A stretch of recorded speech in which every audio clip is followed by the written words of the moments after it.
రేవంత్ రెడ్డి పరిపాలనలో విఫలమయ్యారని మాజీ మంత్రి హరీష్ రావు ఆరోపించారు. హైడ్రా పేరుతో పేద ప్రజల జీవితాలను నాశనం చేశారని ఎద్దేవా చేశారు. భూముల అమ్మకాల పేరుతో మూగ జీవాల గోస పోసుకుంటున్నారని ఆవేదన వ్యక్తం చేశారు. ఈ నెల 27వ తేదీన వరంగల్లో నిర్వహించే పార్టీ ఆవిర్భావ దినోత్సవ సన్నాహక సమావేశాన్ని సిద్దిపేటలోని క్యాంప్ కార్యాలయంలో నిర్వహించారు. భారీ ఎత్తున సభకు తరలి వచ్చి విజయవంతం చేయాలన్నారు. రేవంత్ రెడ్డి సగం రుణమాఫీ చేసి చేతులు ఎత్తేశారని, రైతు బంధు ఎగ్గొట్టారని ఆరోపించారు. ప్రభుత్వ వైఫల్యం కారణంగా చేర్యాల, మద్దూరు, బచ్చన్నపేట, జనగామ మండలాల్లో 50,000 ఎకరాల్లో వరి పంట ఎండిపోయిందని ఆవేదన వ్యక్తం చేశారు.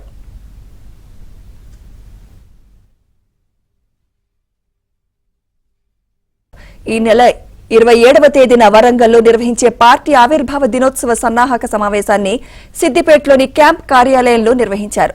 భారీ ఎత్తున సభకు తరలి వచ్చి విజయవంతం చేయాలన్నారు.